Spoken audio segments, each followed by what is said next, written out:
Clara Whitmore had only enough food left for herself to survive 3 more days. But when a freezing stranger collapsed outside her cabin with a little girl in his arms, she opened the door anyway. She didn't know that the man she was about to save was hiding a fortune, a dangerous secret, and a group of men willing to kill to find him. That single act of kindness would change Clara's lonely life forever. If you love emotional, Western romance stories filled with mystery, kindness, and unexpected love, stay with Nordic Love Stories and follow this story to the end. The winter of 1885 had turned the Wyoming frontier into a frozen wilderness. Snow covered the narrow trail leading to Clara's small wooden cabin, and the wind screamed through the pine trees like a warning. Clara sat beside a weak fire, counting the handful of potatoes, dried beans, and flour remaining in her cupboard. 3 years earlier, she had been a wife with a home full of laughter. Then a mining accident had taken her husband, Daniel. Months later, illness took the last person she had left, her younger sister. Since then, Clara had learned not to expect miracles. She survived by working, saving, and trusting no one. She was reaching for another piece of wood when 3 hard knocks struck her door. Clara froze. Nobody traveled through the mountains during a storm like this. She grabbed the rifle beside her chair and approached cautiously. Then came another sound, a faint child's whimper. Her hand remained on the rifle, but her heart betrayed her caution. She opened the door slightly. A man stood outside, covered in snow and ice. He was tall, exhausted, and carrying a little girl who looked barely 7 years old.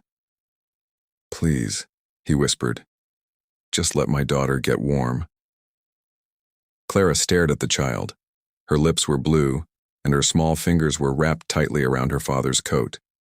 Clara knew exactly what letting them inside would cost. Her supplies were already dangerously low, yet she couldn't close the door. "One night," she said. "That's all I can offer." The stranger nodded. "One night is enough?" Clara stepped aside. He carried the girl inside and carefully placed her on Clara's narrow bed. "What's her name?" Clara asked. "Lily." He brushed snow from the child's hair. "And you?" Clara asked. The man hesitated. "Eli." Clara noticed immediately that something about him didn't match his appearance. His coat was worn, but the stitching was expensive. His boots were scratched, yet clearly made by a skilled craftsman. Even his manner of speaking carried an unusual confidence. Still, Clara said nothing. She poured the last of her stew into 2 bowls, adding water so there would be enough for everyone. She handed the larger portion to Lily. "Eat slowly, sweetheart." The little girl looked up, with grateful eyes. "Thank you, ma'am." Clara's chest tightened. She had almost forgotten what it felt like to hear a child's voice in her home. Eli watched his daughter eat before touching his own food. "You don't have to give us this," he said quietly. Clara looked at him. A hungry child shouldn't have to earn a meal. Something changed in his expression. For the first time, his guarded face softened. "You're kinder than you know." Clara turned toward the fire. Kindness doesn't keep a roof standing. But she didn't see the way Eli looked at her after she said it. He had met wealthy people, powerful people, people who would spend thousands of dollars without blinking. Yet this struggling widow had offered him the one thing he couldn't buy: mercy. Later, Lily fell asleep beneath Clara's old blankets. Eli refused the bed and settled against the wall beside his daughter. Clara watched him closely. A stranger with a child was one thing. A stranger who seemed far too educated and well-dressed for a wandering cowboy was another. Outside, the storm grew stronger. Then, sometime after midnight, Clara heard Eli quietly rise. She reached for her rifle. He opened the door and stepped outside. Clara followed silently. Through the falling snow, she saw Eli standing perfectly still, staring toward the distant ridge. Then she noticed several dark figures moving between the trees. Men on horseback. Eli's posture changed instantly. He wasn't a helpless traveler anymore. He looked like a man preparing for a fight. Clara's fingers tightened around her rifle. Whatever had brought Eli and Lily to her cabin, it wasn't simply the storm. And whatever was coming through those mountains was coming for him. By sunrise, Clara knew one thing for certain. Eli was lying about who he was. The storm had trapped them together, but it had also exposed details he couldn't hide. While Lily slept peacefully, Eli repaired the broken latch on Clara's door, strengthened the window frame, and cleared snow from the path without being asked. He worked like a man accustomed to giving orders, not receiving them. Clara watched from the doorway. "You do this kind of work often?" she asked. Eli glanced back. "When someone needs help." Clara almost smiled. "You don't look like a man who needs work." His expression became guarded. Appearances can be misleading. That answer only deepened her suspicion. Lily soon woke and followed Clara into the kitchen. The little girl smiled as she helped fold Clara's worn towels. "Papa says you're very brave," Lily said. Clara looked toward Eli. "Your father talks about me?" "He said, you saved us." Clara's expression softened. "I only opened a door." Lily shook her head. "Papa says sometimes opening a door is the bravest thing someone can do." Clara didn't know what to say. She had spent years believing her life was nothing but loss. Yet this child was bringing warmth into a cabin that had been silent for too long. Later, while Eli was outside cutting wood, Clara found something near the chair where he had slept. It was a gold pocket watch. She picked it up and examined the engraving. The craftsmanship was far beyond anything an ordinary traveler could afford. When Eli returned, he stopped immediately. Clara held the watch up. "This belongs to you?" He nodded slowly. "Yes." "Where did you get it?" Eli removed his gloves. "It was my father's." Clara studied him. A man who owns something like this doesn't look like a starving traveler. Silence filled the room. Finally, Eli sighed. "I never said I was starving. You let me think you were. I needed shelter for my daughter." Clara's eyes hardened. "And what else are you hiding?" Before he could answer, horses thundered through the snow outside. Eli's face changed. "Don't open that door." Clara immediately reached for her rifle. 3 riders appeared outside the cabin. Their clothing was too clean, their horses too valuable, and their eyes too cold. One man called out, "We're looking for a father traveling with a young girl." Clara glanced at Lily, who was now standing behind Eli. The rider continued, "The man is dangerous. If you've seen him, tell us." Clara knew this was the moment when she could protect herself by telling the truth. Instead, she stepped onto the porch. "Nobody came through here," she said. The rider narrowed his eyes. "You're certain?"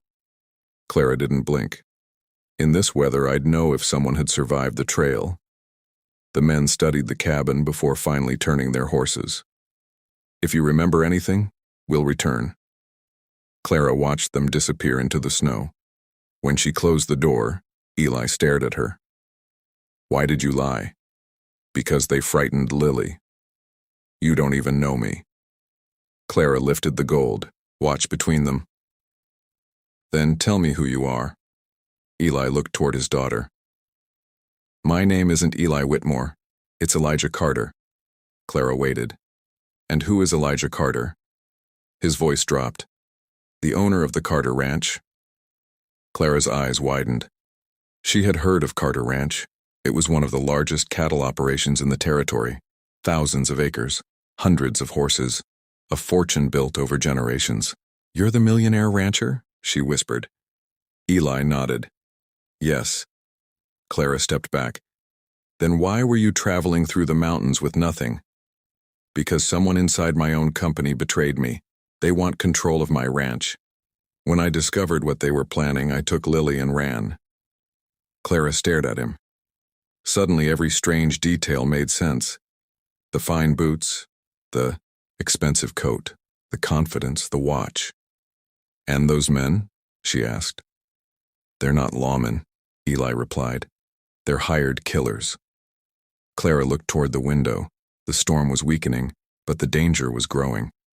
Then Lily quietly reached for Clara's hand. Are they going to hurt Papa?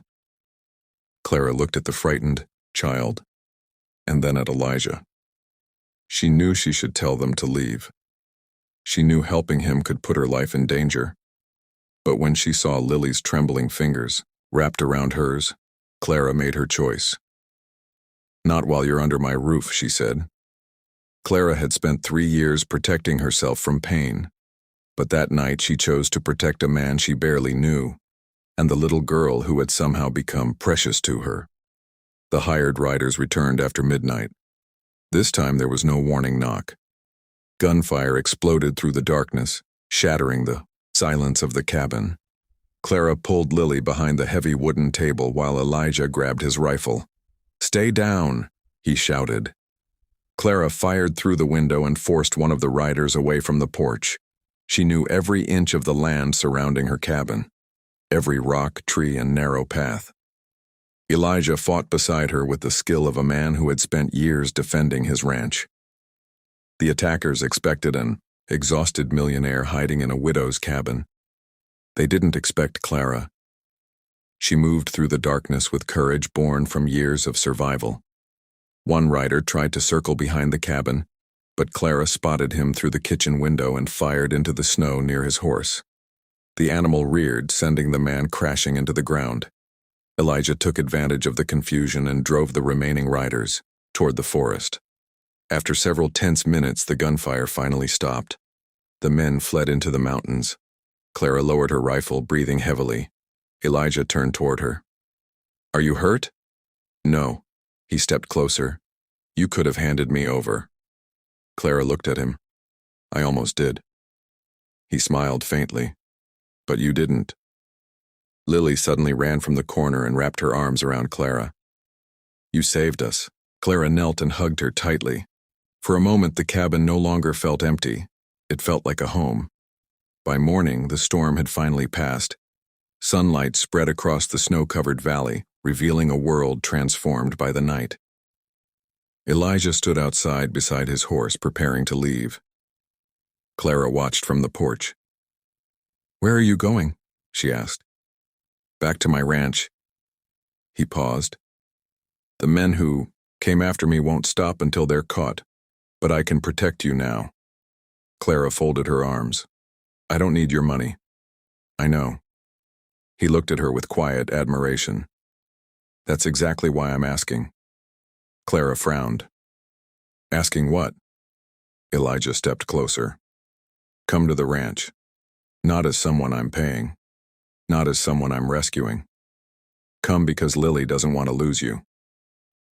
Clara looked toward the little girl who was standing beside the horse with a hopeful smile. Her heart ached. She had spent years staring at the same empty fields, convincing herself that surviving alone was enough. But now she understood something. She hadn't been lonely because she was weak. She had simply forgotten what it felt like to belong somewhere. "And what about you?"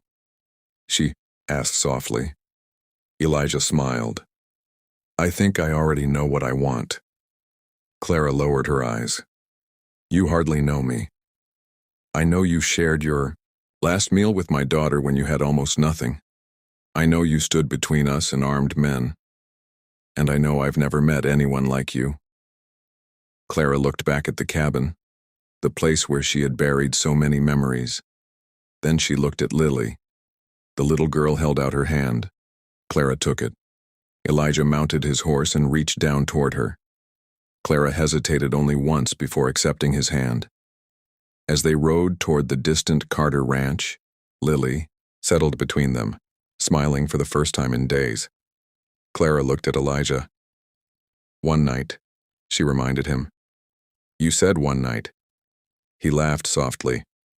"I remember." Clara smiled.